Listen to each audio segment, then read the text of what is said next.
Hi everyone, my name is Fernando and this is Diego. Hello. Diego has been with the Zen's Tea House Company for a couple of years now? 2 years now. Alright. And in this video he's going to explain some of the lessons he learned in selling tea, and yeah, let's get started, man. Perfect. You got a tattoo?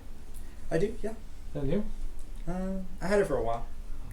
Alright, let's get started. So some lessons I learned from working as a salesperson at farmers markets. A big one is communication.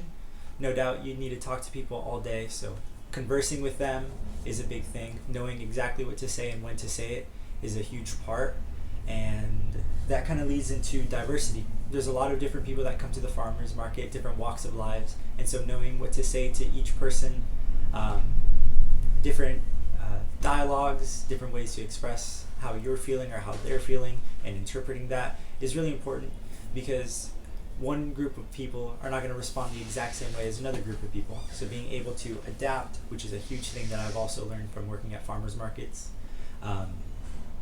being able to adapt to different settings, different groups of people, different environments. Working somewhere like Newport Beach, I'm going to have different people than working a farmers market in Baldwin Park or working a farmers market in Woodland Hills. So there's a good variety of people and always a different way of approaching each conversation.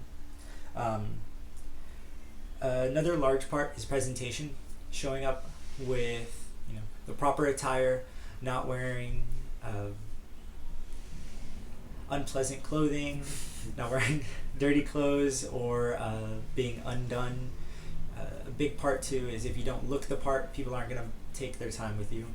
They won't even stop, really. So making sure that you look professional, that you act professional when you're on the job, those are really important parts. Competition is another huge thing. There's only so many people at a market. There's only so much money that they're able to spend.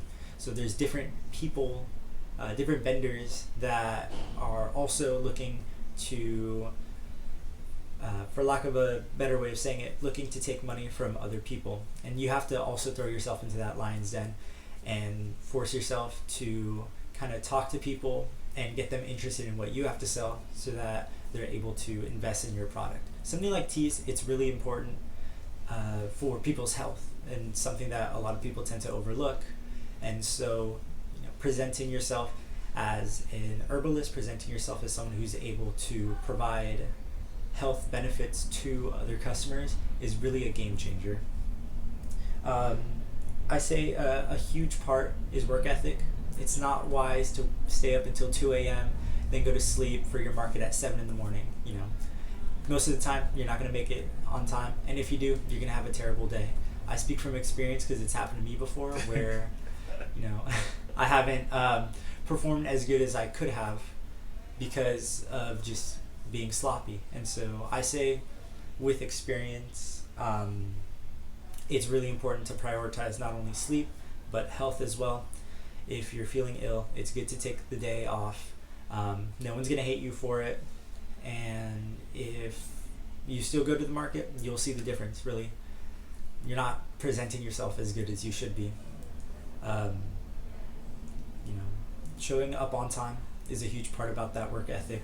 Showing up in order to get as many customers as possible. And when you do get customers, it's important to remain professional. Keep talking with them. They're your friends, you need to be their friend for as short as possible. And it's totally okay to make long-lasting friendships from each sale. You'll get regulars that come by, that come just to see you. So it's important to get that bond one way or another. Awesome. I'm going to share right now. So a couple of points that Diego brought up, and by the way, none of this was really scripted, right? No, not really. He was on his way to a farmer's market, it got canceled, and I told him, come to the warehouse, we're going to work together. Right? Right. So, Diego, you know how to look at different personalities. You essentially know how to speak their language, right? Correct.